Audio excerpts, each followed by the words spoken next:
Good evening, everybody. Calling the 5th regular meeting of the School Board of Directors for MSAD number 52 for the 2023-24 board year. We will start off with the Pledge of Allegiance led by Anthony.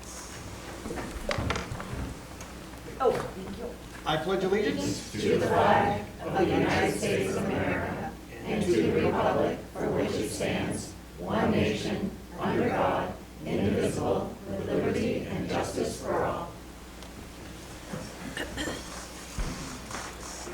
Thank you, Anthony. Sure.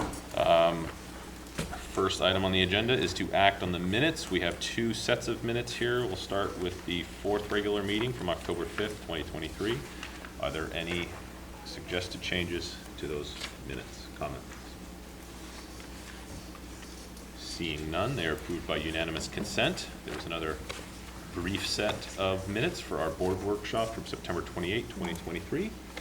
Are there any thoughts or comments on those? Seeing none, they are also approved by unanimous consent. I have a brief report tonight. I just really want to make note that at our last meeting, we had tabled our discussion on the first reading around policies ADC, ADCR, and JICH and JICHR. They are remaining tabled. We did not bring them back this evening, but we will be bringing them back hopefully next meeting. Yes, it's pending administrator review. So with that said, we shall move on to public comment unless there's questions of what I just said. No, seeing none. Just folks, before I recognize you, I just want to reiterate a few things. Our board meetings are conducted for the purpose of carrying out the official business of our schools. It is important to note that the meetings of the board are open to the public, however, they are not public forums. At each full meeting of the board, time is allocated to provide opportunities for citizens and employees to express opinions and concerns related to the matters under consideration by the board. These comments shall be within the guidelines set forth in policy BEDH, public participation of board meetings. Copies of this policy are available on the district website. And just part of that policy, I want to highlight the following: that the chair is responsible for recognizing all speakers. We ask the speakers identify themselves by sharing their name and town of residence. Each speaker will be limited to 3 minutes to express their views. Speakers should direct all comments to the board, specifically the board chair. This is an opportunity for the board to listen to the opinions of the public that relate to school and education matters. It is not intended to be a conversation or a debate of issues. We know that school-related issues can be emotional, but we ask that civility is maintained. We will not permit profanity, gossip, defamatory comments, shouting at one another, or comments that disparage or attack individuals or groups. The board is faced with many important issues, and for the sake of efficiency, the board discourages duplication or repetition of comments. The board will not permit complaints or allegations against staff members. We certainly care about these concerns, but they are personnel matters which the board is not permitted to hear in public. If there are complaints against staff, these will be handled appropriately through our complaint policy KE. Just to reiterate, this is a highlight of key points. Please refer to policy BEDH for a complete description of the public participation policy. With that, do we have anyone that would like to speak tonight? Go ahead. Charles, please. I'd like to ask the chair if I could either get a response to a question from 3 board members who I can name in a scenario. I'd like to just get a question. Response to a question that I'm going to present in a scenario by 3 board members. I'm not sure I completely understand your question, and I just do want to say this isn't intended to be interactive here, so feel free to say your piece. But all right, well, okay, so if I wrote to you and requested any and all communications to, from, and in between Anthony, yourself, and Kyle, and for the dates of January, say 26 to 29. Tammy writes to you on January 27th. Anthony writes to Peter on January 28th. Would you acknowledge that all the people named would have been in my request of communications for the meaning of any and all, to, from, and in between a group of people? I just want to reiterate, this is not a question and answer. Like if I presented that, would you think that that's? This is the third time you've asked me a question, and I just want to make it So- clear that this is not Okay. how this is working. So if I said anything to, from, in between, to you, from you, for certain days or in between you, that would most certainly mean that I would want Tammy's communications and Kyle's, you know? And if maybe a board member would like to ask me a question to help elaborate on that, or at least what they would think that would mean if I wrote to you guys, I would very much appreciate that, because I am a very hard worker, okay? I take my time, I don't work at home anymore, I take my time, I come here, filthy right out of it, to just maybe get a response from my great representatives such as yourself, and I just want some answers on what you would think that that would mean, to, from, and in between, any and all. Any and all means that, to, from, in between.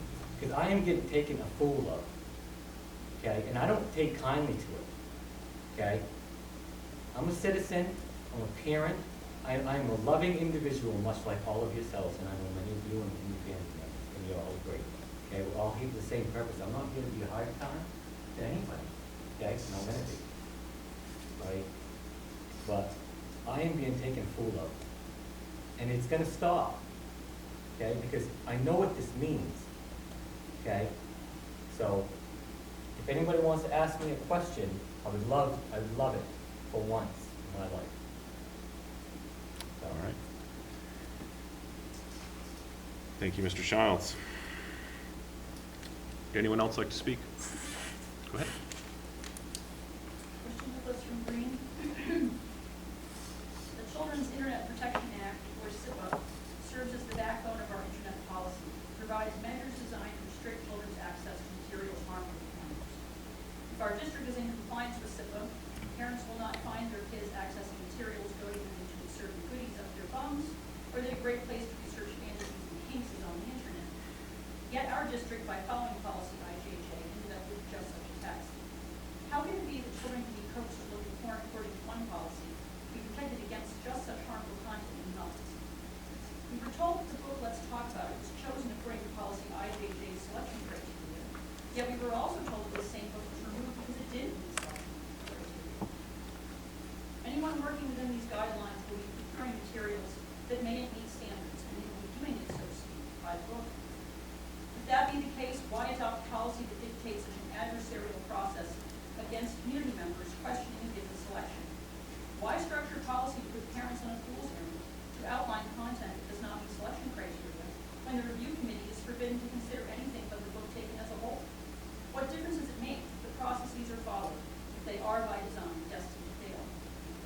If sexually explicit materials cannot be accessed on computers because it's harmful, how does that same content magically transform into helpful content when seen on the pages of the book? Does having a sexual experience and writing about a book about it confer on those authors expertise, status, and children's mental health? Can we trust people who advertise sex products and porn URLs in their books for kids? Providing such content to kids that clearly puts them at risk belies a regrettable lack of wisdom. If we're going to consult experts, what about Dr. Carolyn Ross writing in Psychology Today, the article, Overexposed and Underprepared, the Effects of Early Exposure to Sexual Content. Dr. Ross worries that uncensored sexually explicit content is often inaccurate and potentially harmful, as the developing brain of a child and youth is not yet wired to effectively assess risk as it relates to sexual activity. A study from Elsevier, Developmental Experience of Child Sexual Abusers and Rapists, states that there is support for a link between early exposure to graphic depictions of sexual interaction and sexual offending. Men who commit sex crimes often report a history of early exposure to sexually explicit content. Please amend policy IJJ to not only be in compliance with CIPA, but also to build clear guidance on choosing library materials that actually meet selection criteria. Thank you. Anyone else in the audience like to say? Okay, seeing none. I'm going to move on to, oh, I do have a question for Mr. Childs, if I may. we've moved on from that, Anthony. But we're not entertaining questions. We're on to communications. Item 5.1, first thing I would like to, what am I going to say, recognize is a donation from the North Turner Union Presbyterian Church. That is a $1,000 monetary donation. It was used to purchase food for the school in the form of snacks for students at Turner Elementary. Thank you very much.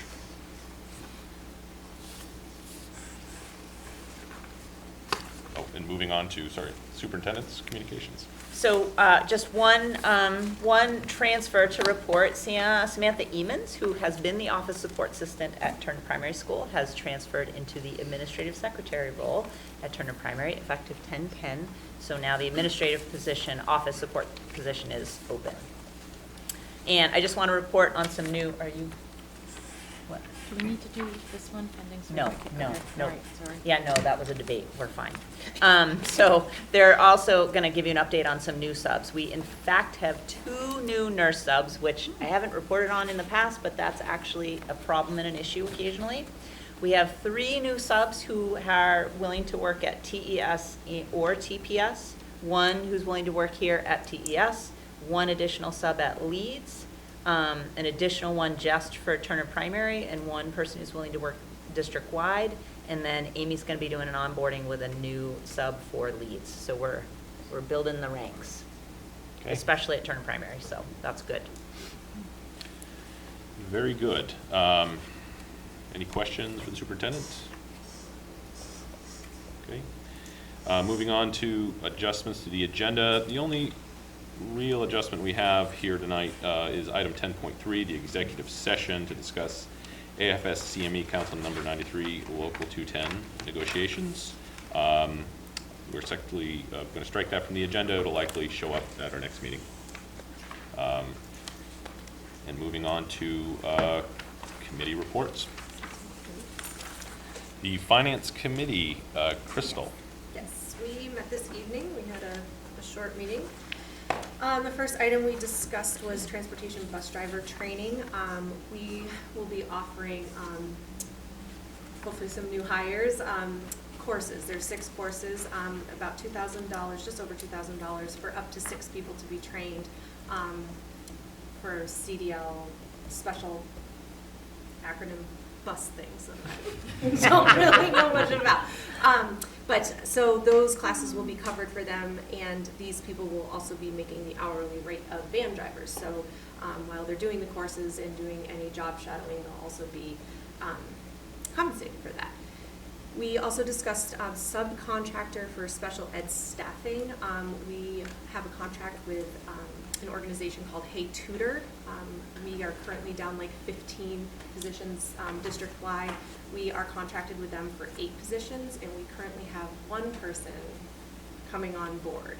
And fingers crossed that there's more people out there. And we discussed the minimum wage increase that will be coming in effect on January 1st, which we are currently at $13.80, and it will become $14.15. And then we reviewed financial reports and reviewed and signed payroll and accounts payable warrants. Wonderful. Thank you, Crystal. 7.2, Plant Transportation and Building Committee. Peter, do you have anything tonight? Nothing new at this time. Okay, our next meeting is November 9th, 2023 at 5:30. Curriculum and policy, Jamie, did meet tonight. I also want to just remind you that on the consent agenda coming up, it is the second reading of policy JEA. If there's anything you wanted to refer to on that.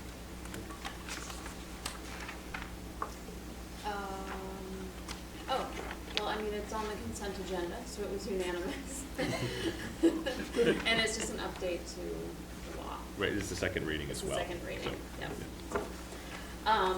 At our meeting today, so the first thing that we talked about was legislative updates to some related policies that happened. I think he went to a conference and they kind of brought those up. So those are updates to the law that have to be enacted in our policies as well, so that we are up to date with the legal updates. So, those will get put on our next agenda because some of those laws take effect October 25th. So we just want to be in compliance with the law. So those will come to you guys, and I'll let you know if they're like legal updates that we have to enact. We also did JHB, which is our truancy policy, and for the rest of we took full advantage of this new consent agenda. So we were really happy about that. Only one of the policies we discussed was not a unanimous vote, so that will not be put on the consent agenda, and that's our truancy policy. But the others were revenues from investments. We talked about the school board self-eval, doing that annually, making that a policy. That was unanimous, and a student transportation, employee requirements, trainings, and responsibilities. So, and those are all unanimous, so that will be on the consent agenda. Thank you very much, Jamie. Moving on to the Tri-Town Education Association support staff negotiations. Jessica, is there anything to report tonight? We had our first preparatory meeting, so just the people, the board representatives were there and kind of having a look at the current contract and putting our thoughts together in preparation for our first together meeting with TSP. Okay. Best of luck there. Sydney, good evening. It's great to have a student, yeah. Yeah. So currently, student council is getting ready for the fall dance, which we're having next weekend. And fall sports, our regular seasons are wrapping up and some teams are moving to playoffs shortly. I think that's most everything that's happening. Very good. Very, very good. What was that, Peter? Do you mind? Sorry, I just need No, to no, know go what ahead. date the dance was because it's gonna mess with my crew. All right. Glad we clarified that. Yeah. Administrator reports. Mr. Shaw. So, as I mentioned on the sheet that I shared, we had our full, as the rest of the district, full special development day on the 6th. We spent time working in the morning on curriculum and content groups. We also had an opportunity to work vertically with groups for the middle school, so that those conversations are always good to have. And these were, as they always were, very productive. In the afternoon, we started hive planning for 2024, June 2024. Additionally, individuals working on their professional goals, and we have a HPT committee that met. We had a half-day workshop day this Wednesday, so yesterday, I guess. That time was spent hive planning so that we can get the new catalog out in the next few weeks, so students can start looking at that. I have an LRTC update that I wanted to share. Our current enrollment with LRTC is approximately 70 students. That's about 20 students more than last year. That is a direct relationship to the new programs that opened up at EL. So that's been very helpful. Next year they're going to be opening up 2 more programs: fire science, technology, and biotech, I believe, are 2 new ones that are opening up. Those will also be at EL.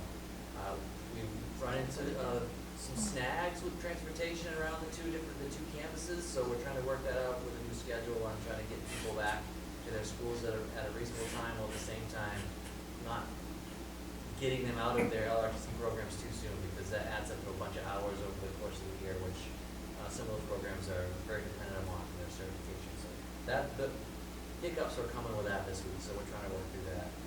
But other than that, things with LRTC are going well. Also, some dual enrollment numbers. We have approximately 100 students working in dual enrollment classes. They're taking substantially more than 100 classes. That is either dual enrollment through us at Leavitt or through CNCC or through dual enrollment at LRTC. So there's a lot of that happening with a good percentage of our students. A couple of important dates I wanted to share with you before I wrap it up. Next Wednesday, our 9th graders will be traveling to Salem, Massachusetts to visit, see a couple of performances and to check out the some museums down there in conjunction with an interdisciplinary unit they've been doing history and English around the Salem Witch Trials. So that we haven't been able to do it for a while. We did it in the fall of 2019, and then for some reason we didn't get to do it for a couple of years.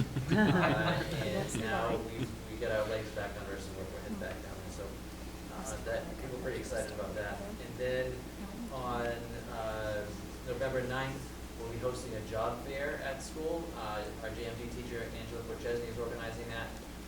It's going to be, I think she's got 25 or 30 or so different representatives going to be there. We're going to do our best to circulate all of our students through, but definitely focus on the juniors and the seniors. And then in the afternoon, a representative from, I believe, from the Finance Authority of Maine is going to be doing a presentation with seniors on financial aid. So that'll be happening as well on that. Great. Any questions for Principal Shaw? Yes. Comment, not a question. If she doesn't have somebody from like physical therapy, I know that's usually one that kids are usually interested in. I can definitely help out with that. Let her know. Thank you. Welcome. Recruiting. Thank you. Mr. Parker. Good evening. Just a few highlights from my report and one little addendum that I'd like to share. First, on the board report, this is going to be year 2 of our GCS Student Ambassadors. We have opened up, there's actually an online application, and we kind of advertise for kids that are passionate, creative, and really want to work on the climate culture of our school to continue to make it a positive place.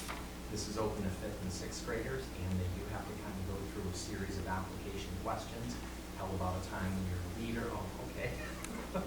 You like that? Oh, thank you. Yeah, it really is great. As of yesterday, I think we had 21 to 23 applications, and it's, you know, we try to make it, you know, as straightforward as we can. And really, there's not other than a basic mission which the kids will be choosing. They have a lot of say in, you know, what kind of connections do you want to have? Do you want to do work with the littles? Do you want to have better communication in the community, let people know the great things that are going on in our school, and really kind of give the kids that voice of what's important to them, and be able to shine a light on the great things that are going on. Could be mentoring, could be messaging, could be whatever. I'm really excited to see what the kids are going to be coming up with, and because of the high numbers, we are going to have to kind of whittle down, because last year we tried to get everybody, and I think we had 30-something kids. It was a little bit unwieldy. So we're going to have to kind of figure out how to navigate that piece. We're very excited to see what they're going to choose. Each group is a little, you know, has a little bit different flavor, and a big opportunity is for that team, the ambassadors, to connect with our grown-up, our staff climate culture committee, to kind of work in tandem. So we'll let you know how that's going. Also wanted to give a big shout out and a great deal of appreciation to the Green Volunteer Fire Department. They have been at school multiple times over the last week and a half, coming in with the big equipment and having the littles go out and check it all out. And obviously a lot of high highs, which is great. And based on the number of the little plastic helmets, we've got a lot of burgeoning firefighters throughout the building. So that was a huge deal to them. The other piece that we're working on right now for the slightly older, for the like 3 to 6, looking at having a different connection and having some actual personnel come in, including, I found this very interesting, a dispatcher. I guess what they find is a lot of kids are under pressure or whatever it is, you know, struggle with, you know, where's your house, what color is your house, what's your address, those types of things. And they have a dispatcher actually come in and sort of talk it through. So we have some ideas on perhaps creating some cards that they could take home to practice with their parents, something like that. That's in early stages, but we are working very hard to kind of wrap up fire prevention with that. So we're looking forward to that. And finally, something that did not make it on the board report, we have, and I think they've done this at Turner Elementary for a while, drama club. Last year. Okay, all right, well, now it's our first year. Yeah, and Carrie Getty, our GT teacher, has decided to take this on. Last I had spoken with her before a day or 2 ago, she was probably going to have to whittle down the numbers because, again, talk about, passion, and the numbers were like 30 or a little bit more. And to have one person do that would have been very difficult. Fortunately, and Melissa Tremblay, who's our social worker, shared between us and Leeds, has volunteered to kind of co-facilitate that, so they're not planning on having to whittle down anything. They're just going to take on the whole bit. The kids have already nominated directors, and this is for 5th and 6th grade. Nominated directors, one at 6th, one at 5th. The basic expectations are respect to each other and consistent attendance and effort. Other than that, the kids are creating all the parameters. And so the advisors are stepping back and just encouraging. They're hoping to do a show for the school and the parents, and they're currently choosing a show. I'm not sure what it is yet, but it's going to be really exciting to check out. They would like very much to do it during the day and perhaps even an evening performance, so there's a little teaser for you here. So again, the whole mission there is to make a great connection, big splash between Green Central and our great communities. So that's what we have. Are there any questions? Can I say a comment too? Yeah. go ahead. I think the PTC would also love to hear your student ambassadors' voices for community and school activities that they also put on too, so suggest that they have a chance to. I mean, I'm not involved in the PTC, but I just know, I think they would, as a former member. That's great. Thank you. Any other questions? Okay, thank you very much. Ms. Drysdale? Yes. Board report provided highlights from our job center, which we were very excited to have apples and cider farm, along with some donuts. So the several of us that attended enjoyed all of the goodies. Coming out of that, we were able to, we had one substitute attend, who was interested in doing that. And then, but we've got all our materials ready, so we're gonna do it again, we'll be ready to go, and we have that all organized. I did give you an update on staffing as well as our new keys manager, time that we're providing for this school year as well. A couple other things I wanted to mention was we're doing a 3-part series on, October 6th and 18th, and then we're going to be doing our last 3-part series on November 16th for grant curriculum that we had purchased last school year, the beginning of last school year, and trained our teachers, and we're able to train our in-techs this time and our new teachers in our 3-part series. And then we're going, our special education teachers are going to be participating in their own special education forward audit, and they're going to be completing a final review on one of their students, doing that in September. So that would be an excellent opportunity for them. Crystal had mentioned that we're doing one more in-tech, will be joining us at the high school on our new tutor contract, and then we are also wrapping up at the end of this month. We will have completed our child count, so the next board report of numbers on child count of students that receive individual education funds. Thank you. Any questions? All right, thank you very much. All right, the Assistant Superintendent report, Ms. Gillis. Okay, I have some slides to share that I'm hopeful will share. Ooh, look at that. Okay. How'd you get yours so wide? Mine's not. I don't know. Whoops. Hold on, I'm getting ahead of myself here. Okay. So, I wanted to talk to you a little bit tonight about Maine's model of school support. Some of you that have been in schools for a while or are familiar with this. This is what we now currently have in place, so I'm going to provide some highlights for you. So I thought defining it would be helpful. So Maine's model of school support, it's an accountability system that measures the progress of Maine's public schools. This serves to inform schools, the state and federal government on how Maine schools are performing and to determine where additional support is needed to help improve student achievement. And this is how it works. School progress is measured through indicators, and these indicators, the data are collected annually.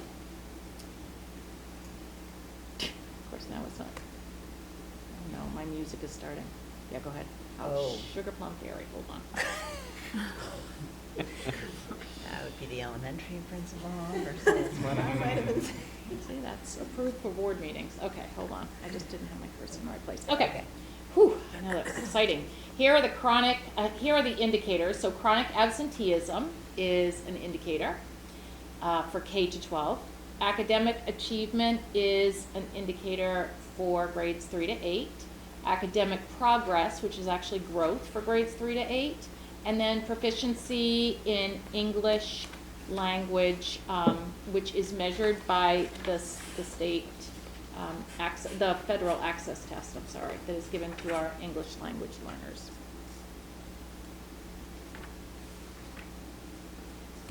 Okay, this is the big reveal on our schools. Leeds Central School was identified as Tier 3, and I'm going to explain what these mean. There's no additional support at this time. Leavitt High School was identified as Tier 1, as was Turner Elementary School, and Tripp Middle School was identified as Tier 2 for the first time. It should be noted that these schools were identified based on well, I don't want to tell you that because I'm going to tell you that later. Okay, the identification notice did come to us in late May, and we will receive another round of identification by December, is what we are currently being told. So what does this mean? If I can, oh, okay, so how did we find out? We found it from the state in May 2023. It was based on 2021 data. So Why? Oh, go ahead. I think it's important to just make sure everyone is clear that this was 2 years old, the data. And the reason you're hearing this now, I'm just, because Teresa didn't make this decision, like, we have spent a lot of time trying to understand this, given that it was 2 years old, so that's why we didn't present this, like, back in June. We just did not understand it, so, just, sorry, I just wanted to say that out Nope, loud. that's good to say out loud. Why did it take 2 years? That's a great question. The DOE was working with the federal government about concerns around our state test and whether or not it would be considered acceptable. That was like the shortest answer possible. That's our main DOE? Yes. That's our main DOE, yes.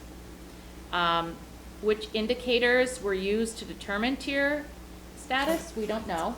It's one of the 4 that I shared with you, but we're not sure which ones. How many schools in Maine were also identified? We don't know that either.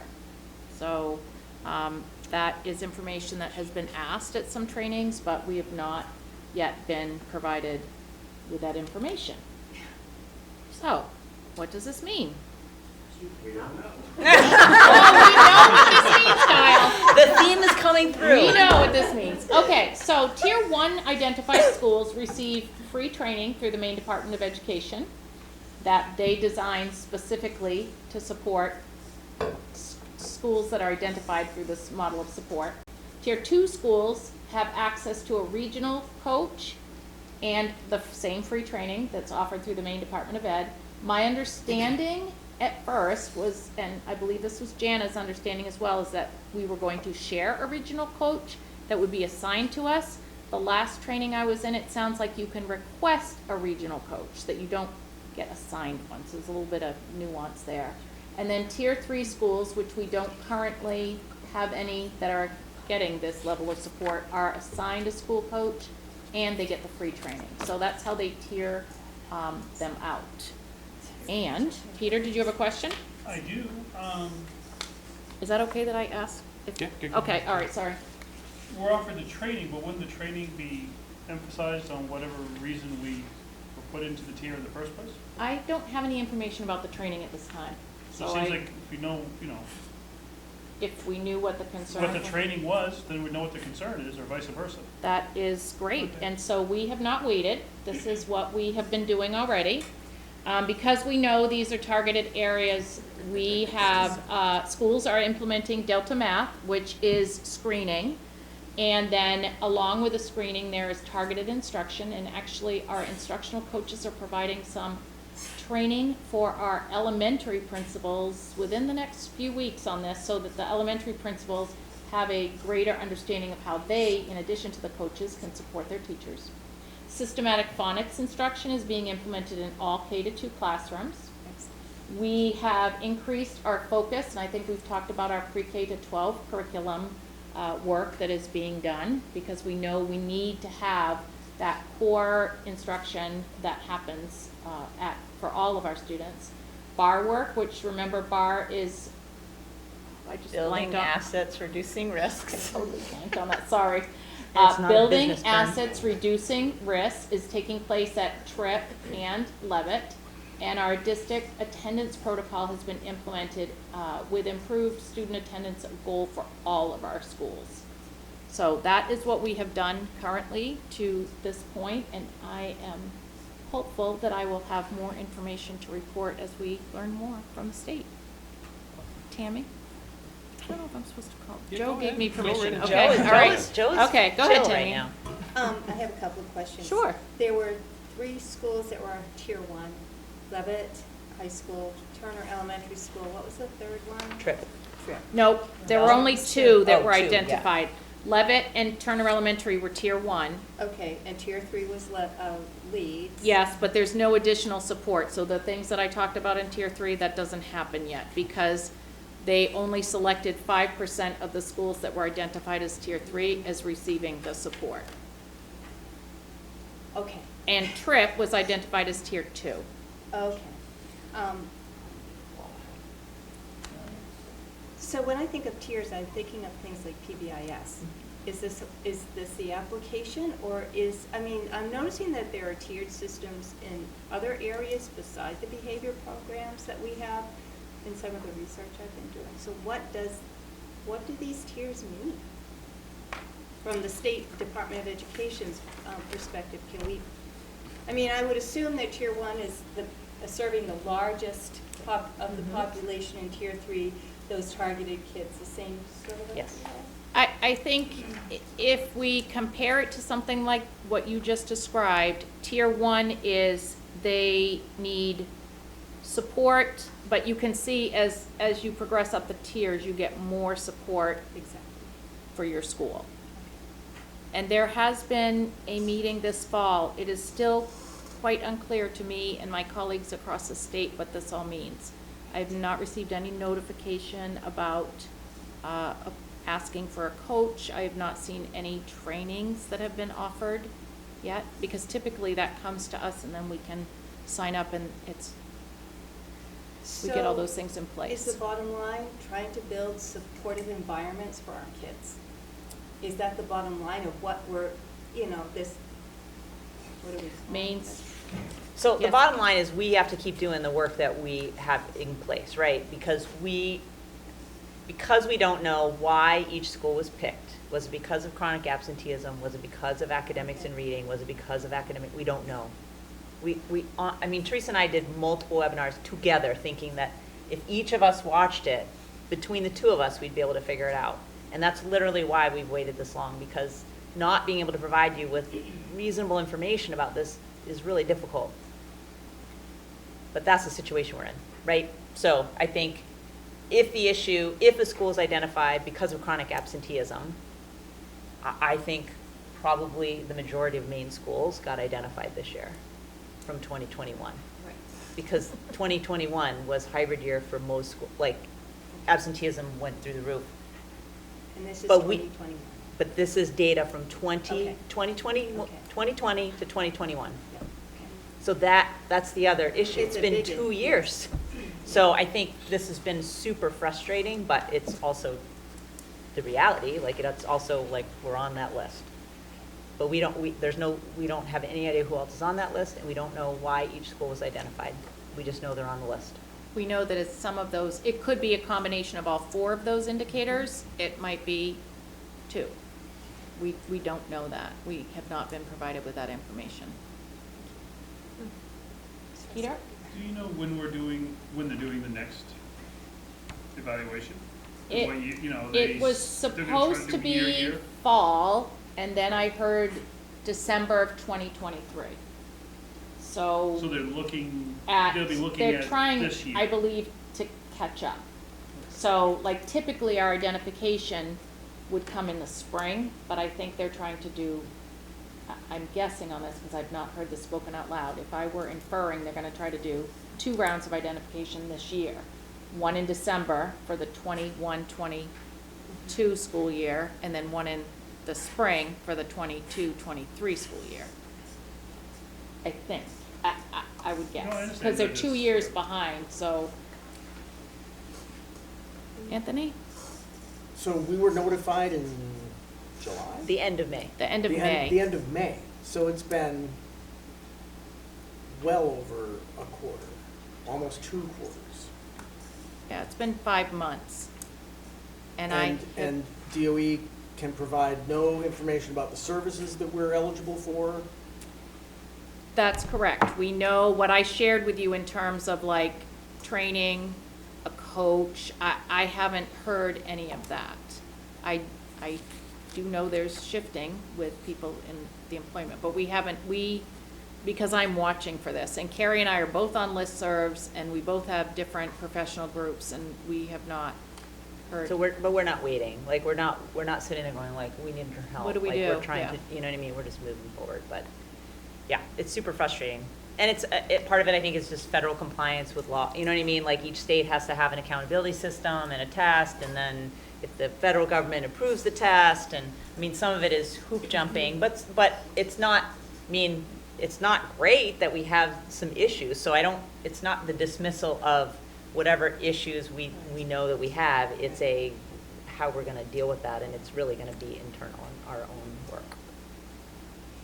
So those things that you see on the screen are things that we've already started to do to attempt to address academics and Attendance. connectedness to school and attendance.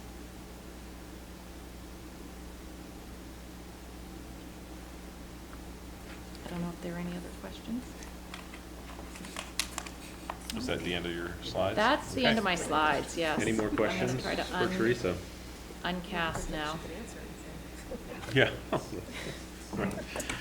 Okay, Yeah. well, Yep, sorry, it was underwhelming. I'll try No. to, I No, know no, it no, wasn't a no, I- game. that wasn't No, the the game. whole thing, No, yes, no, yes, no, yes. that- Yeah, no, no, no, Yes, no. no, but I that's put our like- pretty picture at the beginning, so. I know, I was Well, actually that's translating. what I'm like, oh, there's Churchill Road and the bridge. Yeah. Very lovely. All right. Carrie, Yes. superintendent's report. Yes, so let me slide through this. So, an update, I think, I can't remember if this information was provided to PTB or the full board. So, in August, Turner Primary tested positive for bacteria in the well. We did a chlorine flush.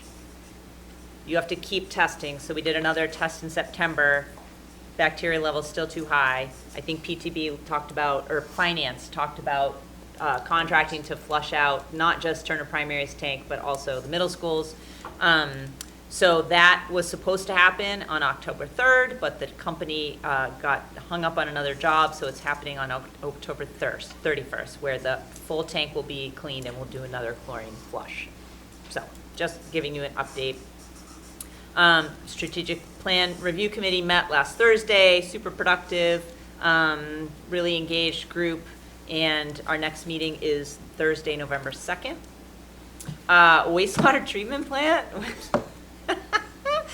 They got the slope stability report. We found out today, because I was like, Gabby, where are we with the wastewater treatment plant? So we, Gabby, Dave, and hopefully me, I'll be at the conference with Crystal, so maybe find a corner to get onto it to find out what the next steps are, and that will be on the agenda for PTB. And the District Safety Committee met this morning, its monthly meeting. A couple of the topics that we are working on is reviewing accident and workers' comp data to determine appropriate preventative actions, reviewing emergency reunification plans in case a school has to evacuate from its site and location to a different location, and improving our communication and collaboration with first responders in all 3 towns. So, Joe wanted me to just give you highlights on the consent agenda. Assuming you have spent time looking at this. So it is second reading of the compulsory school attendance. You all have already looked at that, right? You Yes, already voted yes, first but, time? you didn't need to, I'm not asking you to necessarily read the consent agenda, but just Oh. provide the information about the instructional nominations that you Oh, need to sorry, do. sorry. Gotcha, I misunderstood. Do you want me to talk about that too? If you have things to add to it, certainly, yes. So the only thing around the job descriptions, working right now to develop a regular updating of them. They are very out of date, most of them. We've been updating the ones as new hires have come on. All of these are revisions with the exception of content leader. I should have said this at the beginning. The team leader position, I noticed when I was reviewing this, it does not include the changes. It looks like a brand-new job description. So I think we should pull that so that I can bring you the correct one next time that shows the revisions, unless you guys don't care. It was just the wrong form that went in there. Everything else is an update. And then we have 2 instructional nominations. One is for the academic intervention teacher at the high school. This is a change in position, so this was the literacy teaching position. It's morphing into academic intervention teacher position to make it easier to recruit folks. The nominee is Hannah Burchell, who actually taught English at Levitt last year, and it was her position that was eliminated during the budget, so we're excited to have her back. She's currently as an ed tech working in the high school, and so we'll be transferring pending her certification, so she'll stay put where she is, and then once her certification comes in. And then the second one is the final special ed teacher at Tripp Middle School, Altagracia Jack. She's called Alta, so Alta Jack. We actually interviewed her this summer, but her transition from her current job, all that timing worked for us to be able to do the nomination now. So super excited. She actually has experience. Tripp Middle School is in a really good place for its special ed team. That's what I got. Great. Actually, going all the way back to the water at TPS. Yes. Is that also going to be going to PTB, just to discuss next time? By then, the cleaning will have happened, Will yes. have happened again? Yep. But Yep. I still feel it's worth discussion, I Yes. think, so, Yeah. yeah. Anyone else have questions for Carrie on anything that she just reported on? Yes. Yeah. Carrie, did you get my question about the job description? Yes, and I emailed you back 2 different responses. Yes, I got a question on all the job descriptions under essential functions. The number 2 says reason and understand policies. And actually, Anthony, I am now seeing what you potentially see as the issue. So the phrase ability to should be at the top of that. So each one of those statements is ability to. But I can see that ability to is missing from 1 or 2 of these. And that reasoning refers to like cognitive ability, like the ability to reason. But without ability to, it's a weird sentence. Right. Like, I just didn't Yep. understand it. So- Yep, no, I was glad that you asked. So as I'm looking, ability to is on some of those, but is missing from some of them. So, that just messed up the Sorry. whole. No, not you. No problem. Do you want to pull this back and bring it back next time? That would be Or my do we favorite just thing to do. Want to pull it out altogether So- and we can, And then put just say conditions like, on the yeah, approval. just pending revision. okay. Okay. All Well, right. our first attempt at a consent Yes. agenda has now blown up, thanks It's- to me. no, You're no, welcome. It is, it is. Okay, so we're pulling all the job Well, descriptions? we'll get there.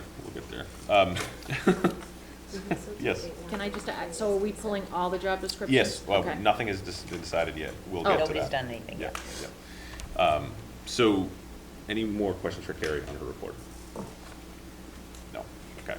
So now, moving on to the consent agenda. There are 3 items on here. I'm just gonna read through them quickly.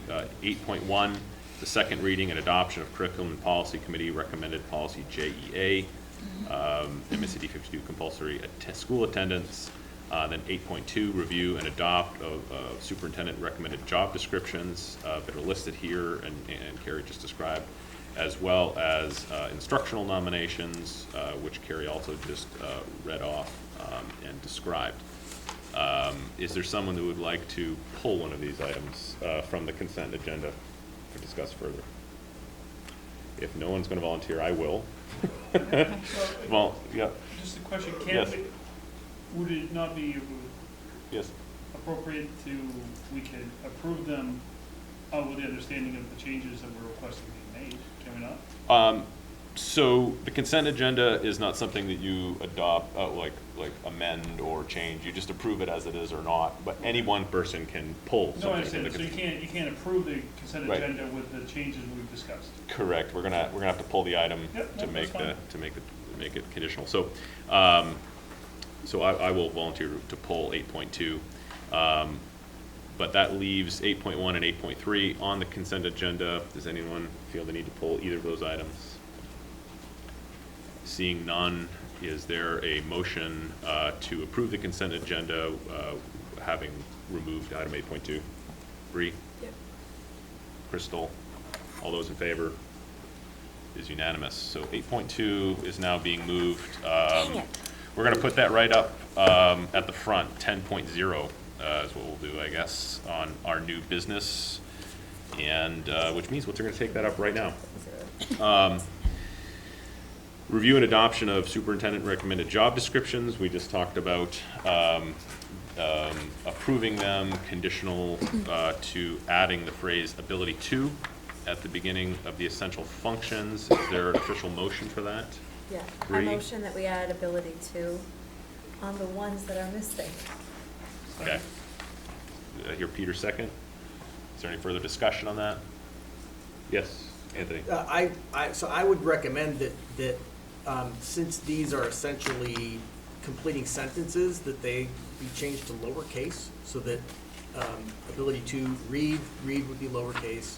It just, that helps to relieve any confusion about grammar because of the ability to that is above. Does that make sense? Sure. Did you have any thoughts on that, Carrie? There's just so many, like, I'm not gonna be able to go back, but maybe going forward, we can try to do that, just because we've been, this particular update has come before us multiple times already, so, on different job descriptions. So meaning, like, it would be a challenge to go back and change every single job description we have. No, I'm Right. talking these. But yes. But these essential functions will be almost similar on almost all the job descriptions that especially are school-related, so moving forward, we can do that.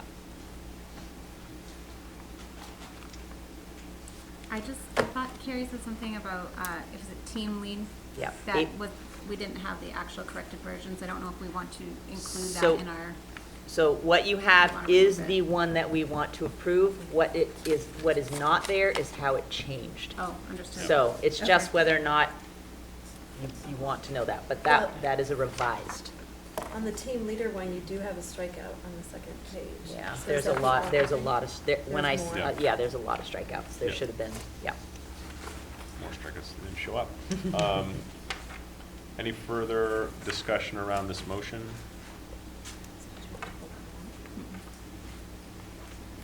Okay, seeing no further discussion, the motion on the floor, again, just to reiterate, is to add, apply to? Ability to. Ability to the beginning of the essential functions where it is missing on these. All those in favor? Is unanimous? Did you get who did the motion in a second? Yeah, Okay. Bree and Peter. Okay, thank you. All right. That was a good little exercise in how a consent We'll agenda figure it can out work. tomorrow. Yeah. Going on, item 10.1, presentation by Turner Elementary School Principal Kristen Levesque.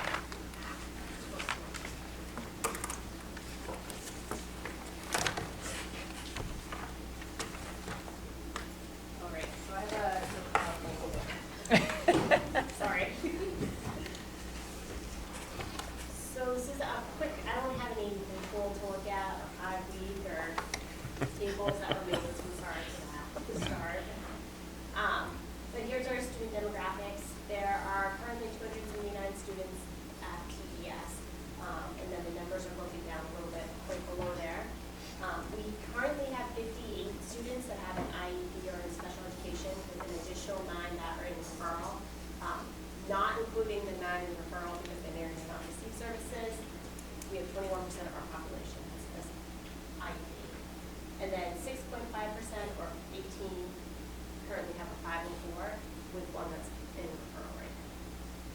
And a 504 serves students with disabilities that are not eligible for IEP.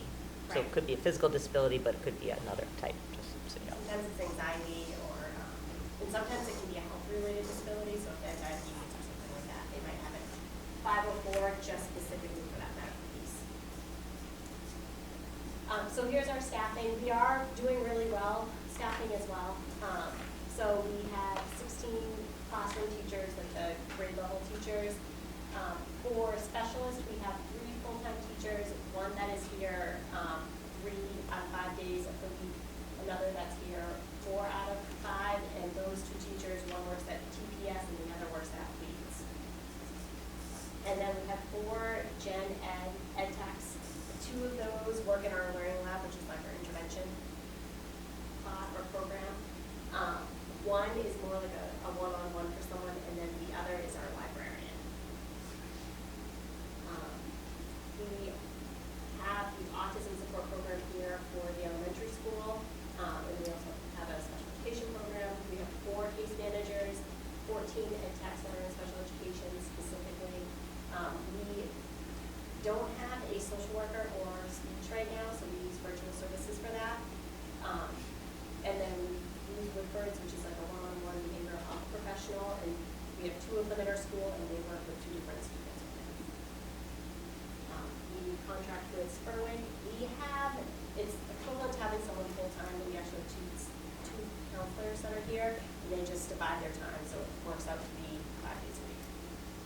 We have an instructional coach and our nurse is currently on maternity, but we'll be back in November, which we are very excited about because we have not had a nurse consistently. The sub that we have is 3 days a week right now. So getting those nurse subs has been awesome because someone keeps picking up those shifts, which is great. And then our vacancies, we have a special ed tech 2 position. That's a new vacancy for us, and it's because our ed tech 3 librarian that was here was offered a position at TPS as a teacher. So one of our special ed tech 2s became the librarian here, so that's why that position's open. And then to offer those virtual services, there's an ed tech that generally will come get the kids from the class and be like that live person to help them with the Zoom and the technology and whatever else it might be. Because another school was struggling, that person who was here 2 days a week to help with virtual services has been at another school, but they'll be returning to TES shortly, which will be a huge help for us because we're just kind of pulling people right now to help make sure those kids get those services. We do use Second Step. We started that this last year. This is just a sample just so you can see what a unit might look like. This is a 5th grade unit. That's what they are doing right now. So it's on growth mindset and goal setting. I think unit 2 is on empathy, and then another one is on problem solving. So they vary on what they are, but it's largely about SEL and also just kind of helping kids not only identify their feelings, but to persevere and not give up. Win time, which is what I need time, that is new to TES this year. We are doing it there's new groups every 6 weeks. And it's really what the kids need. So kids are put into small group sessions for 6 weeks on whatever it might be. So this is like work intervention. So the teachers will look at the data and say, Joey needs work.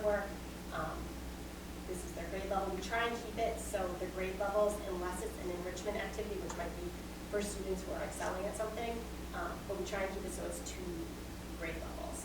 So even if they're at the same grade level as someone who might be in 4th grade, a 6th grader might be in the same level, we try to keep it closer. We did not have that as much our first session, and that was something we learned that it makes some kids feel uncomfortable. But this is just to give you an example of what it looks like. We really are trying to make sure that what we're doing for the What I Need time works really well. So really collecting the data.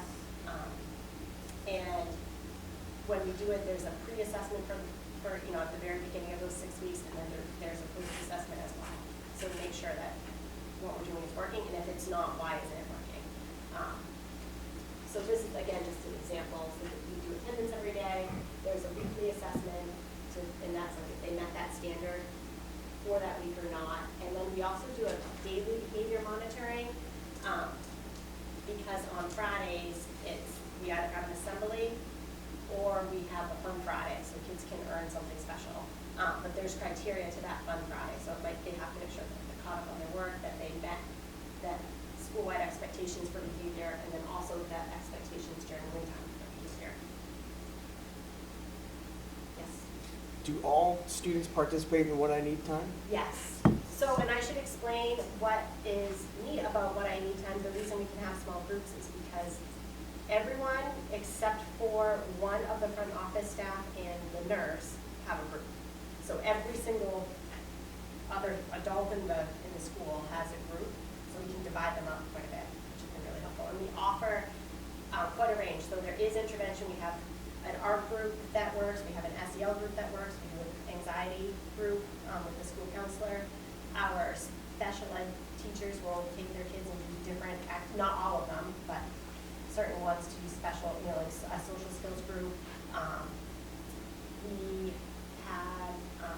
did a poetry group where it was an enrichment, we do some book clubs.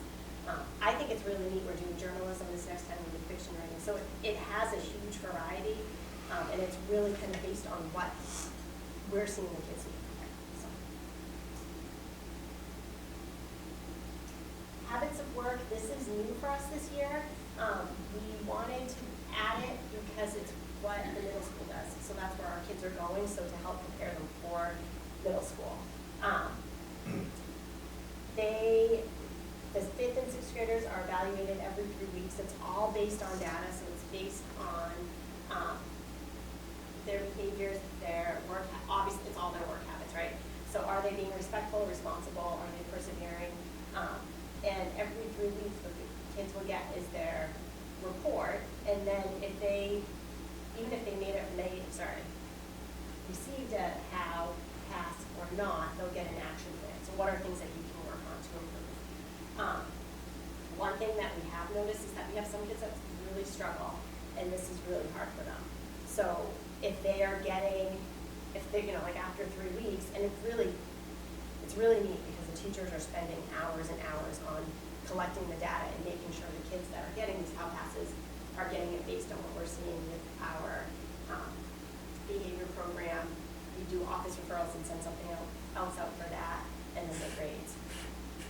But some kids, that's a lot for them to take on. So we started having some individual incentives for some of those kids that were at, like if they're at a 1.3 and they need to get to 2.8 to earn it, saying in the next 3 weeks, we have to get a 2.8 is for them defeating. So we have them doing during wind time. Their group that they're working in they do a how reflection every day. So they have their own how reflection. They work with one teacher to go over, okay, what were things that were tricky for you? What were things that worked really well for you? How can you make that better? And some other things that have come out of that is if a student is saying, like, I don't like taking notes because it's boring for me, or because writing is really hard for me. We've made note templates for them instead, so they can take their notes on a computer. So helping them feel like their voice is being heard, but also kind of helping them meet those goals. And then on top of that, they have separate goals. So they have separate goals and separate incentives. So say they're at a 1.3, their first goal is going to get to like a 1.6, and then they'll have a different incentive for that. We have one student who was really close, just is not getting there, and I think was at a 2.3 and wanted to come up with what would happen when they get to a 2.6 and then a 2.8, and the 2.8 is to play soccer against me, which they're going to beat me by a lot, so that is very motivating.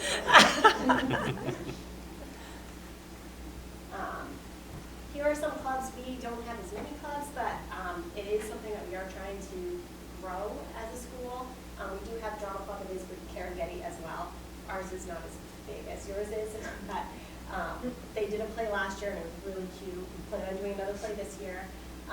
We do have a student council and climate group, and that works as like our student leadership group, and then also with our PBIS program. We're kind of combining both of them. And we have two of those groups two student councils. One is for grades 3 and 4, and then the other's for grades 5 and 6. We have offered a running club that we did that last fall and spring and again this year. We started a book club and we started some initial talks about doing something with the high school because they have a book club. We're reading a Nancy Drew book, which will be fun for the high school. But it'll be neat for our kids because they think high schoolers are the coolest thing in the world. So that's coming up. A digital arts club, technology club, coding club, active kids club that has not started yet, and then we do yearbook, which has happened for a while. And then last January, our front office assistant Rachel Pack started TES Got Talent, and Carrie was a judge there. That was a big hit, so she's doing that again this year. And then we do the spelling every year, which is something that our sixth graders really look forward to. Our school focus is on consistency. So one thing that we saw a lot last year is that if we're not consistent as staff, then we're not supporting our kids. Because if they have different expectations, or if they're seeing that some staff are following the expectations and others can have their own, it's not fair to them. And then it impacts the learning environment. It also impacts them feeling safe at school. There's so many things that kind of fall into play. And then ultimately, if they're not focused at school, we're not really helping them learn as much. So some areas that we've been working on consistency has been, we started learning labs last year. We're going to be doing those again this year. Those started like last winter, I think, and it's when we have for example, we have one coming up next week, and it's grades 3 and 4, the math teachers will spend the morning right before school planning a lesson together, then they go in and teach a lesson together, and then afterwards they debrief that lesson and also talk about the curriculum. It's a half day, but last year it just led to so much more work and growth. Like it was just great for us. And then at Team Leaders Day, we talked about making sure we're adding more in. So it is something that teachers really value, and it's like embedded PD because they are learning from each other, which is, I think, is probably the best way for us to learn because we are living that experience together. So, subject-specific focus groups, so that would be like all of our math. We are some subject-specific, so we have math teachers and ELA teachers. So it would be like our math teachers all meeting together grades 3 through 6, and then our ELA teachers meeting together grades 3 through 6. To look at the curriculum, one of our meetings is next week, so for ELA teachers, part of it will be looking at the mentor text that they use and making sure that there's no, sometimes it's, what they read in 5th grade, they want to read in 6th grade as well, so making sure that we're clear and communicating with each other so we're not doing something else. We have been doing the math pilot for a couple of years, so this year we have a big focus on collecting data as a staff and then collaborating together to review that data, looking at multiple data points, and then also talking to teachers and seeing if what we're doing is working, seeing if the curriculum is good, and then also seeing what other PD that staff need. Because sometimes curriculum can be amazing, but if staff are overwhelmed or whatever, they're new and haven't gotten the proper PD to learn how to teach that instruction, then we're not really helping them out. So there's a lot of things that we've been trying to figure out there so that we can move forward with it as being a pilot or not. And then we have a grading committee this year, and it's to look at how we are grading as a school and to make it more consistent. So this is really hard to read, which is somewhat intentional because it's very much a draft form. These are our ideas for what our grading guide would look like. That's gone to the grading committee, and it will be coming back to the group after they've looked it over for edits and ideas so that we can be on the same page moving forward.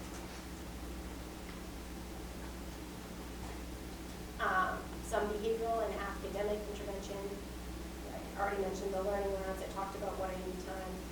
As a PBIS team, we have updated our matrix. It used to have a lot of words on the page, and it was really hard to read. So we felt like when kids are walking in the hallway, they're not going to read a paragraph or something. So we tried to make it a lot simpler to look at and review. And then with that, also looking at the kids that need more intervention at the tier 3 level. So what kind of plans do they need, and making sure that they are varied and very specific to the kid as well. So I have permission from this parent, but this student has a punch pass, and he earned a water, and he's beyond excited. So, that's all I have to say.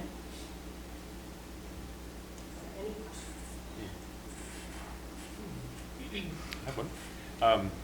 The habits of work seems, it's exciting that you're doing that in 5th and 6th grade. And you said the kids are reviewing that every 3 weeks? Yes, How often are you communicating that with parents? every 3 weeks. Every 3 weeks, so it's like this, it goes home and, That little page that I had on there, Yeah. that goes home goes Every- home with the kids, so Wow. that they know exactly what it is that they need to work on. it's great. Just the second step you referred to earlier on, who's providing that instruction? That happens by the classroom teacher. Okay. Yeah. And we still have guidance, and she still has her classes. But second step has everything laid out. Embedded kind of Right in what in they're there, doing? yeah. Excellent. So, and then it's overseen by the students. Okay, thank you. Anyone else?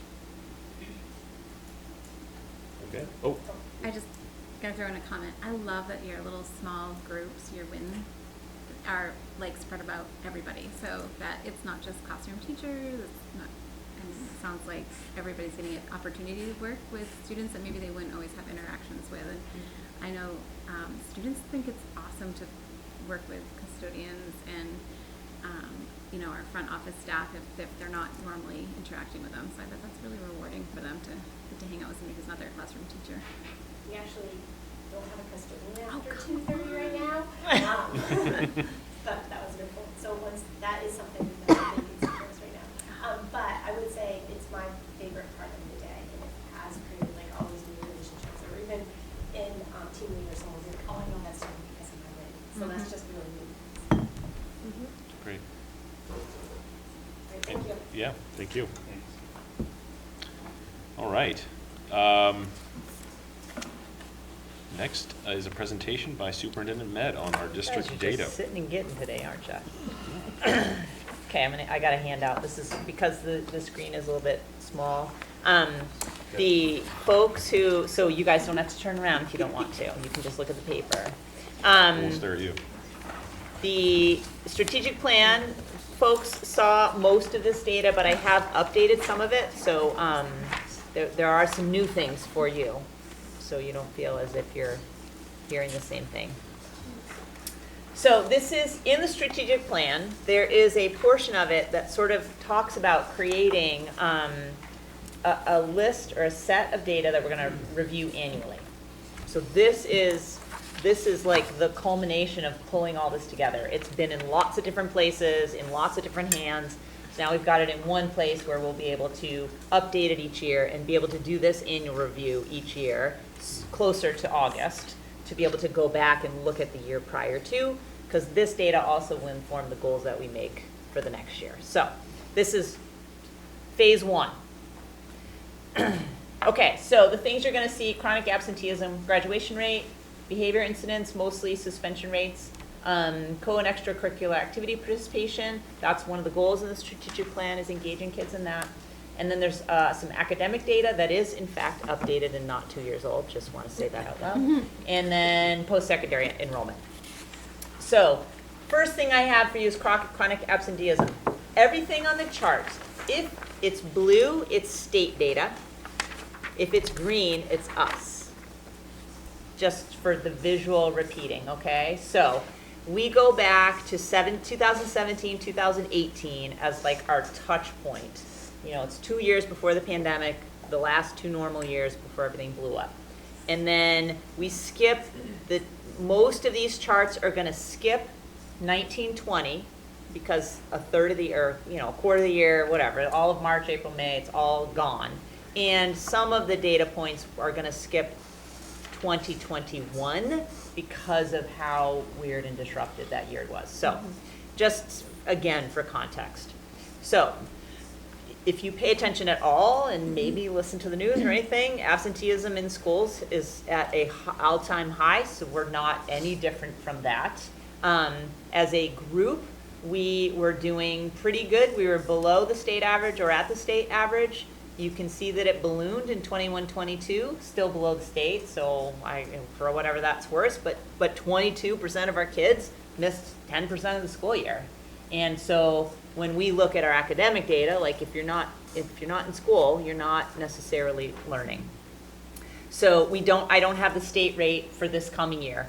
The good news is that we held steady. It didn't get worse, but it didn't improve at all. So that is the reason for our heavy emphasis on attendance this year and the protocol that we have in place and the work. This is one of our agenda items at the top of every ed leadership meeting. Yes, one principal shares the work that they're doing, and we're going to start looking at data as we go through to see if we're starting to make some progress.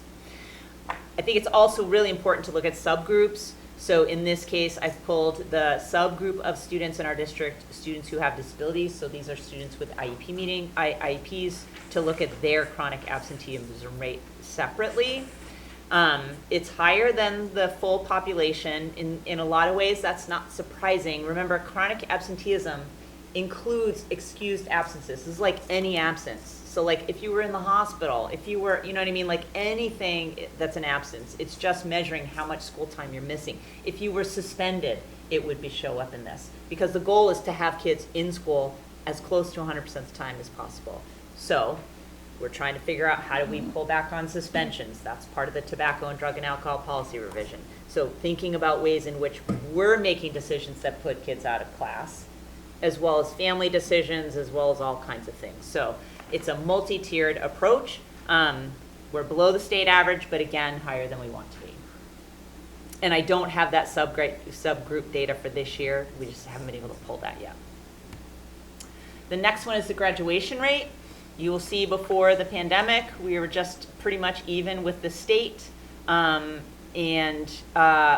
did graduate kids in 2000 in spite of the shutdown.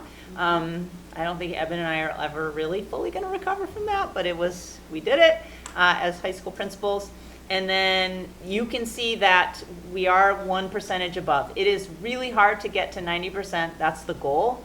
But as somebody who was a high school principal for 14 years, 90% is like, when you hit that, it's really exciting. But I think it's important for us to be looking at always our graduation requirements, our subgroups. Are there ways in which we can help more kids, cross the stage and march? We have this year's number. We do not have the state number. So pretty consistent.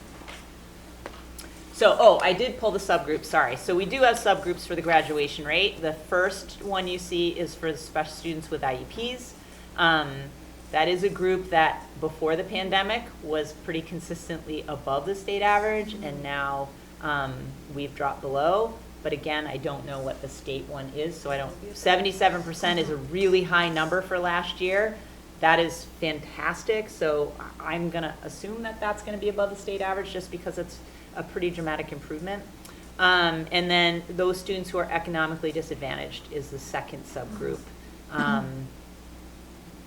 We're above the state average in there. 2 years ago, again, we improved this year, but I don't know what the state is. So we were doing pretty well before the pandemic. The kids really took a hit during the pandemic, and there's some recovery going on, so that feels good. District-wide suspensions. So what you have here is the suspensions. The total number of suspensions is in green, and then they're broken down by out of school and in school. So 21-22 was probably the hardest school year that I ever had as a principal. Evan and I spent a lot of time talking that year and the year before as colleagues.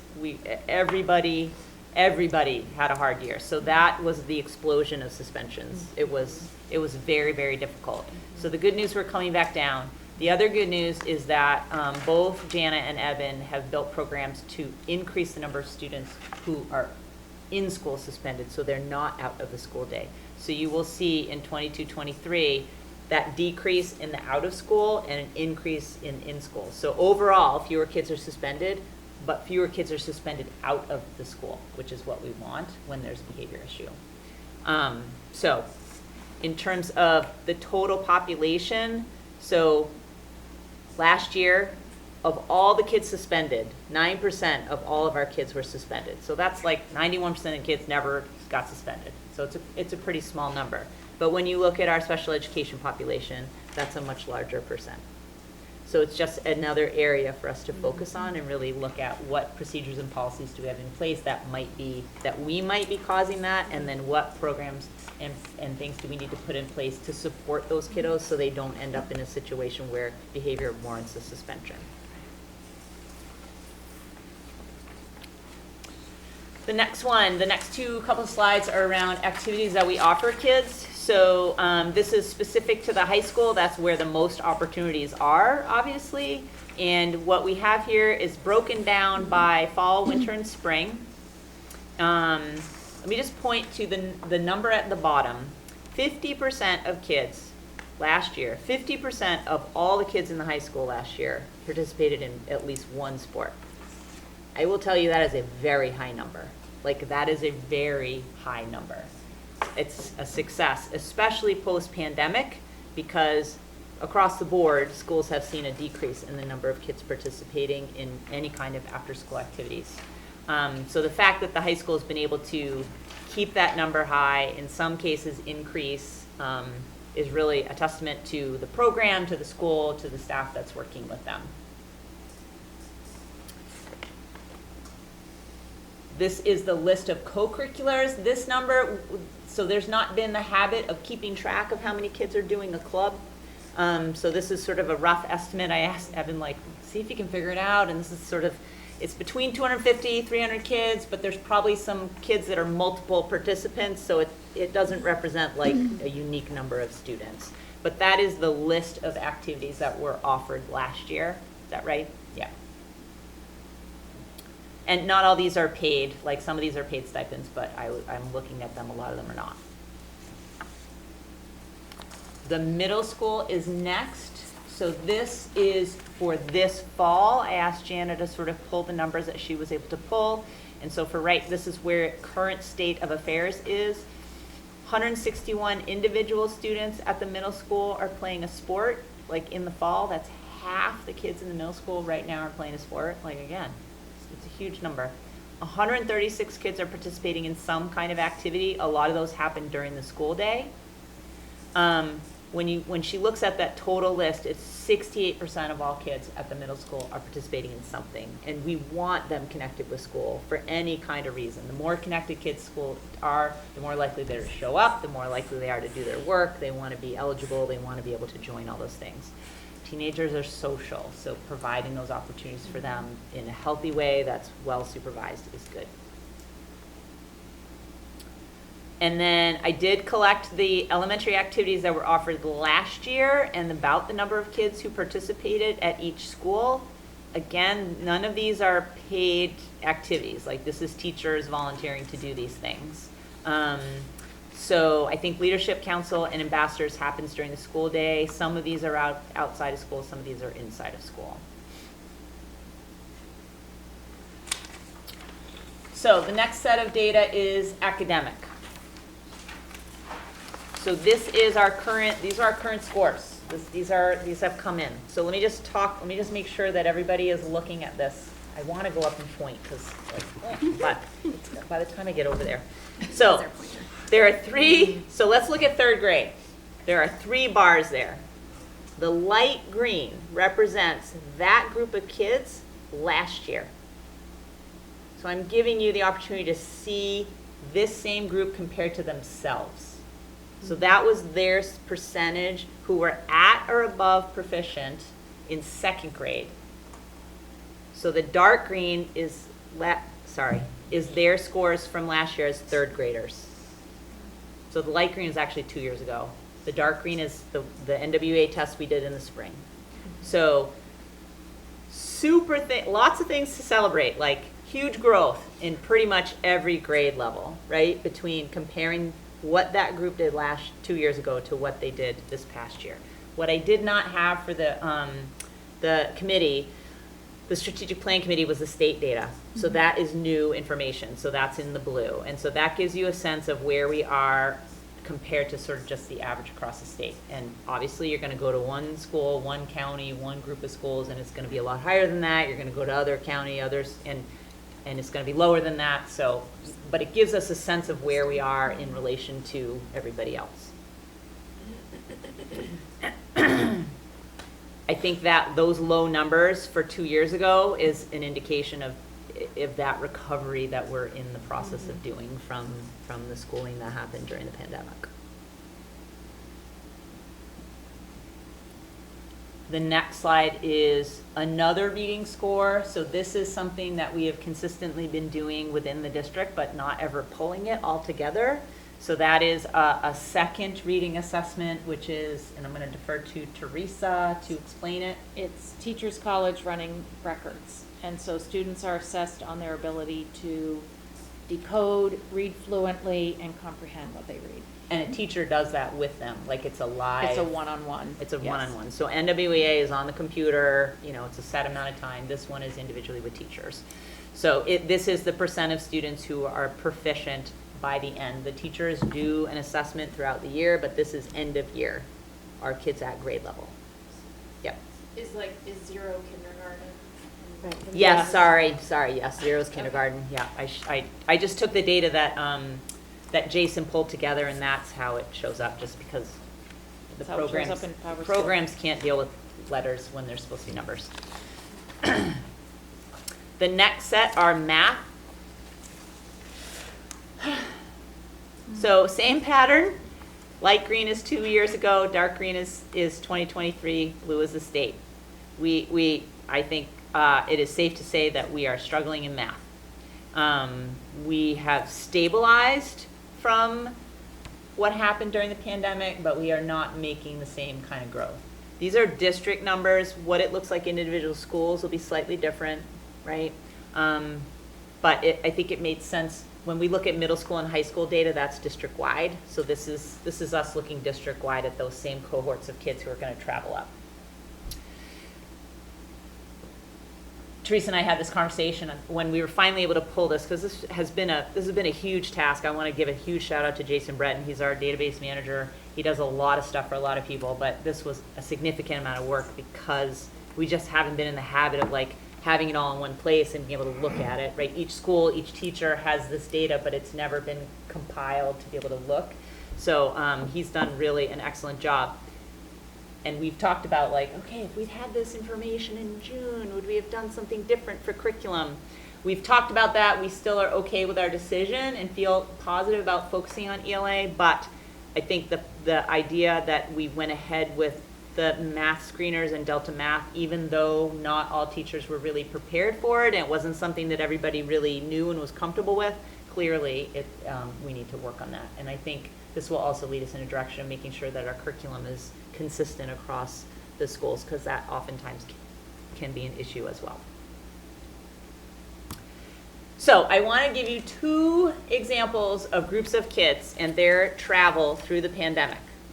So when you look at this next one, this is the class of 2029. This year's 7th graders. So on your left is their math scores, with the only year missing as 1920. So you don't see 2020 on there. It goes from 2019 to 2021. And on the right side is reading proficiency. So the great news is, reading, they're kind of back up where they were prior to the pandemic. Math, they are nowhere near where they were at the pandemic, but they're making regular progress. We just had this conversation, the next group, I'll highlight that. So that's this year's 7th grade, so super important for Janet and O and her team, right? So the next cohort is the class of 2027, this year's 9th graders. So their data starts in 2nd grade. And the tale is somewhat similar. They have recovered pretty dramatically in reading. They are nowhere near recovered in math. So we're talking about this at Ed Leadership when I was sharing this, like Evan's ninth grade math teachers need to know this, because it's not, the kids aren't doing some, like, the kids they have huge gaps in their knowledge, and it really is important for teachers to know that in terms of how they respond to that. But I think all of us have, you know, looking in schools, like, math requires direct instruction, like, with a teacher in a room. And when you don't have that, kids are reading all the time. They're reading in all the different subject areas. They're reading, you know, online. They're reading all the time. They can still sort of make progress in that. Math is a very different animal, and clearly that for our kids, that has been sort of the biggest hole in what they got in the last couple of years. So we have our work cut out for us for sure, because we can't just say like, oh, the kids don't know anything. You know what I mean? We'll do the best we can, clearly. But it's going to be a challenge. Like, it's a challenge when the kids are not what you're used to as a teacher. You're used to having kids with a certain amount of knowledge because they come to you that way in a certain grade. And so when they're not like that, it requires you to really adjust and think about your language with kids as not being like you're so far behind, as much as I'm going to help you get caught up, right? So because it's not something they did, right? It's something that happened to them that we have to help respond to. So that is the tale of those two groups of kids. Last thing I'll leave you with is post-secondary enrollment. So this is information that the state collects. It's collected by an organization called the National Clearinghouse, and what they do is they take all the people who enroll in any 2- or 4-year college across the country, and then they tell you, like, Leavitt Area High School, well, that was a flip. Leavitt Area High School, these are the kids who enrolled in college, 2-year or 4-year. So you can see prior to the pandemic, I mean, 2019, the 78% is a huge number, having followed these numbers for my previous school. Like across the country, students after the pandemic started to disenroll. So we are staying even with the state and increasing. And kids have more and more choices, and they're making different choices. I will be curious to see with the continuation of free community college if we start to see more kids sort of taking advantage of that. It's available for the next couple of years. So that's sort of like our end point. And we don't have data on kids who go to training programs, you know, if they're an apprentice, like that's just not, I mean, we have that anecdotally, but this is like national data. It's what we can look at in terms of what kids are doing outside of high school. That's the end. That's a lot. That was a lot to digest. That's a lot. Yeah. The good news is we're gonna do this every year. Very good. Yeah, Kyle, go ahead. Just a couple of things, going back a little bit. Yep. Suspensions, is there any Yep. way we could see the state? I suspensions? I don't think the state has that. I've never seen that number. Okay. I can look for it, but I've never seen that number. And then the other thing would be comparing to, like our state compared to other states. With across the board, like if we have like we have just the state of Maine, but how are we doing Florida or? So the South issue is Dakota or that something? every state can choose their own academic test. Yeah, So you can't compare. okay. There's no way to compare that. Like Florida may tell you that 80% of their kids are proficient, but like on what test? How long is that? Like it is apples and oranges. We can compare percentages of kids who identified as having disability. We can compare graduation rates. That's a statewide thing. I think the federal government now requires everybody to calculate the same way. They didn't used to though, so every state made up their own number. But it's very difficult. The United States has a very decentralized education program, so even comparing within the state sometimes can be difficult because local control. So it's hard. But as many of those numbers as I can get that I think are apples and apples are pretty close, we'll hold on to. That'd be interesting just Yep. to see what that looks like. Yep. I think probably we can get a graduation rate at some point. Maybe absenteeism rates too. Chronic absenteeism, because that one is calculated the same as well. Yep.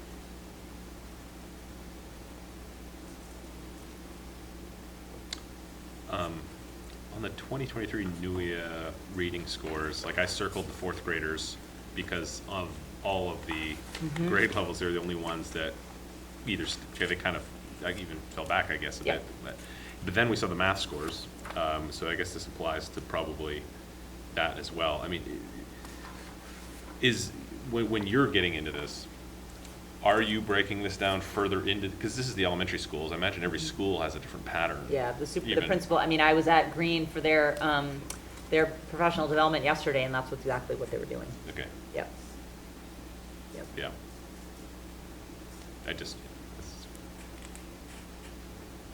Yep. So this was presented to us in our strategic goal committee meeting too, and I've been really chewing on it since then.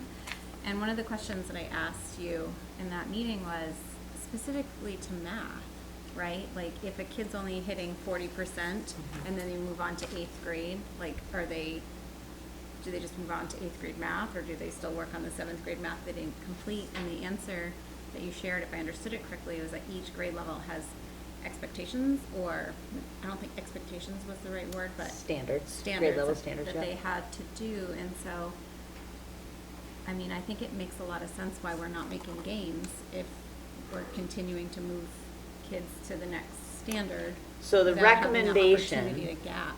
So the recommendation is to provide interventions while you're moving them at grade level. Yeah. Like if you don't move them at grade level, they don't make like you can't just stay stuck at 6th grade and they're in 8th grade. Like you have to provide them with that age grade appropriate content, doing those interventions as you are seeing gaps in their knowledge. Like that is the recommended thing to do. Because when kids don't have access to rigorous curriculum, they don't make the progress that you want them to. So I would not say that, I mean, teachers, when they're seeing those gaps, they're doing what they need to do to get kids to understand it, but it doesn't mean abandoning what's happening, what should be happening at 9th grade, 10th grade, 11th grade. Yeah. It makes sense to me why we would continue to see that that's not picking up, because that's a really hard thing to do, to learn something that you're missing and a new concept at the same time. Yeah, so we have a lot of analysis to do to try and figure out what's going on. A lot of questions that don't have answers. Yep. Any more thoughts? Yes, Anthony? Well, so to kind of run with that a little bit more, so if we're following that pattern, I mean, the graduation rate is about even with the state, looks like, but what does that actually mean? Are we graduating people who miss 50% of the standards in math? So that's part of why I paired it with the post-secondary enrollment, because I think it is important to, it doesn't mean they're not graduating without skills, right? They are graduating with skills. And so are kids being able to access that next level if that's what they're wanting to do? So I think that's the important piece for us to continue to monitor. But I also will say, like all the kids around the state, like, are they not enrolling in post-secondary the way they were before because they're not prepared? Because, like, the pandemic burned them out? Like, there's a lot of, I mean, I'm sure Eben could provide, there's a lot of reasons, complex reasons, why kids are not going to that next level. But I think to say that it has nothing to do with preparation is probably not true either. It probably is true, especially if kids were right in the middle of that. I don't know, Eben, if you want to add, do you have any thoughts on that? No, I think part of the difference, the landscape has changed in regards to employment. Like, it's still is. It's an employee's world right now. You want to find a job, you can find one pretty much anywhere. And we have a lot of kids that, I won't say a lot of kids, we have a number of kids that are going directly into the workforce that in the past probably wouldn't have. Which isn't a bad thing. Like, I'm not, that's not a judgment at all. I mean, we have several that are very successful in what their chosen field. So it's just, things have changed significantly since prior. So measuring that, preparation is a pretty elusive thing, right? To figure out, like, are they prepared for whatever is coming?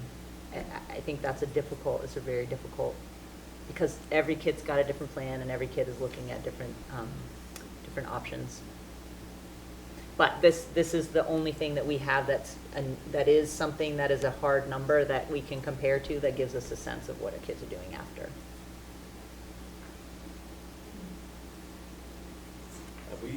is other school districts doing the same thing, doing a similar thing, or is this unique to us? In terms of collecting this data, This data, yeah. I think we have not had the habit of having all of this in one place and then really spending time looking at all of it. I think the habit is very strong at individual schools, especially the elementary schools, just because wasn't an elementary person. So, like all this information that came in around the teachers' college, and there's so much there, and it's each individual teacher doing these assessments with kids, putting that number in, and then being able to see. I think last year, I don't know if you remember, Kim Fuller did a presentation on their phonics work and looking at, she had squares, and each blue square that disappeared was a kid who'd met standards. So that is a habit, doing that at the school, at the individual classroom level and kid by kid, but pulling that together to see what it looks like district-wide has not been the habit. And that, I think, is where figuring out, okay, TES has been doing this math pilot. Like, do we know? Is it work? We don't know, right? I mean, it was happening before you got here, so it has nothing to do with you. But we that is the part, the pulling it together and then reflecting on it, that's the missing piece. And I think districts are all over the place in terms of how good they do that. I think some districts are rocking it, and some districts are probably doing very little of it.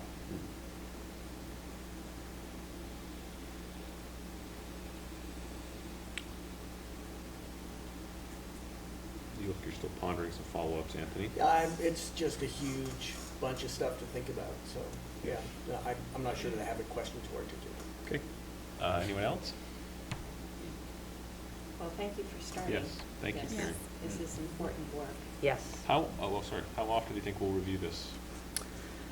So I think we'll probably look at updates around different particular things. So like we were talking at leadership about trying to do, I think the elementary schools and the middle school are on the elementary schools went to trimesters this year, right? So we're going to try and look at the chronic absentee rates at trimesters compared to last year.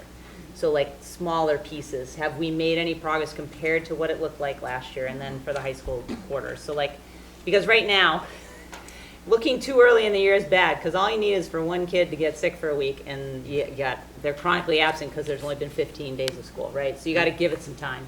But I think a trimester, like those are good times for us to look and see. So anything that we have in here that we can look sort of like mid-year to sort of check how we're doing, I think that's something that we're going to work on. The academic data, I think, is different in terms of NWA, but part of our work around curriculum development is we need more tools. Like the NWA is, a couple hours on a computer in the spring. Like it's a point in time. It matters, but it's computer generated tests that happens once a year. So we just have to put that in context, but it's really on us to make sure that we are looking at other things, other data points to know if our kids are making progress.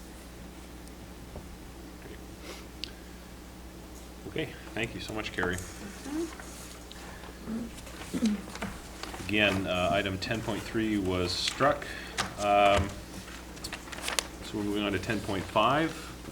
And just for those of you in the audience, we only have 2 executive sessions left on the agenda, so thank you all for coming. But right now, I'll entertain a motion for an executive session to discuss employment of officials, appointees pursuant to 1 MRSA 4056A. So, Peter, seconded by Kyle. Everybody. Yes. All right, so we will go into executive. Oh, sorry, no. It's like, wait. All those in favor? It is unanimous. Okay, very good. So I've tagged you and everything else.